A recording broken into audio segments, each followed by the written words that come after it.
Failure is not to be feared, but prepared for. It's really important to make sure that you understand that setbacks happen. People fail all the time. If you think about it, it's not that big of a deal. It may seem like a crushing setback. It might even appear like some sort of humiliation. But in the big scheme of things, failure is part of the human condition because it happens all the time. Believe that setbacks happen. Instead of fearing it or wishing it away or constantly asking yourself, why me? Expect it and prepare for it.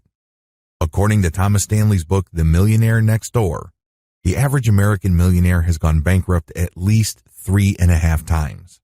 Let that sink in for a second. You know how crushing bankruptcy is.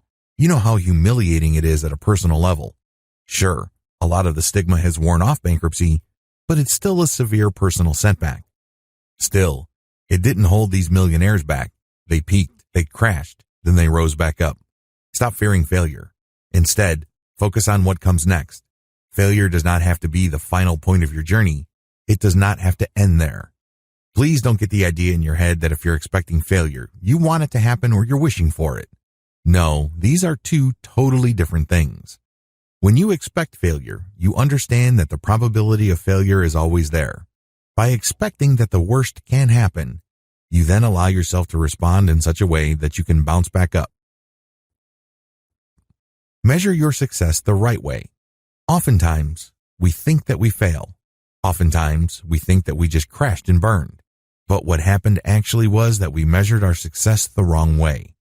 For example, if you are starting a business and you know that normally the return on capital in your industry happens after 5 years, it would be ridiculous of you to assume that you will get all your money back after 1 year. You're just going to be beating yourself up needlessly if you did that. Measure your success the right way. It may well turn out that you did not fail. You're just waiting. Fail quickly. In addition to measuring your success the right way, another way to prepare for failure is to resolve to fail quickly. I know this sounds kind of crazy, but a lot of successful people do this. They know that achieving success involves a lot of trial and error, so they experiment a lot. It's like throwing spaghetti on the wall. Eventually, one piece sticks. But before that happens, you have to be as quick as possible in throwing spaghetti at the wall and getting that pasta to bounce off. When you do this, you're figuring out a map to get success, and you're doing it quickly and cheaply. The secret to this, of course, is to fail quickly and cheaply. It must not leave any scars. It must not bankrupt you. Learn to let go emotionally. Do not let your setbacks define you. This is the number one reason why a lot of people fail. You see, just because your business venture did not produce the intended result, it doesn't mean that you have to stop.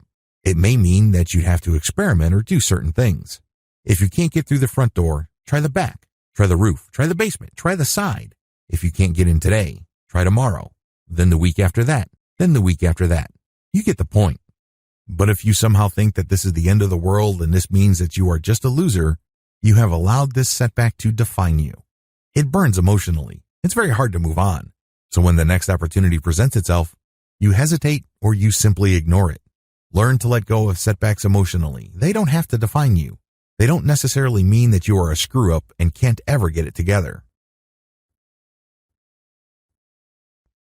Document everything. When you keep a journal of your efforts, you're doing yourself a big favor as far as achieving ultimate success is concerned. You will figure out why things didn't pan out in a very focused way.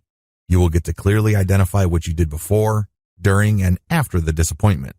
Now that you know this information, you can choose to do things differently. You can connect the dots. You can see patterns and conduct experiments to see if you get better results. Throughout all of this, you focus on your end goal. Just how important is documentation or keeping a journal?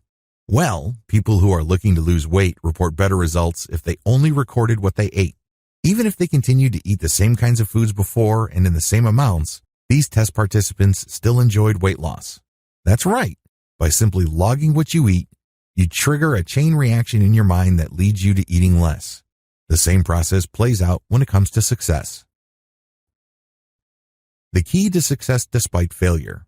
Failure is a part of life. Get used to it. Prepare for it. But the good news is that if you only built grit, you will eventually make it. According to a research study published by Professor Angela Duckworth, grit is the secret of success. It's not being the smartest person in the room. It's not being the most dedicated and motivated person. Instead, it's all about the ability to get knocked down, but still keep on pushing forward. Regardless of how many times you get knocked down, get rerouted, or get postponed, you still keep pushing forward until you go all the way to the end. Grit is a choice. This is the ultimate coping mechanism to setback.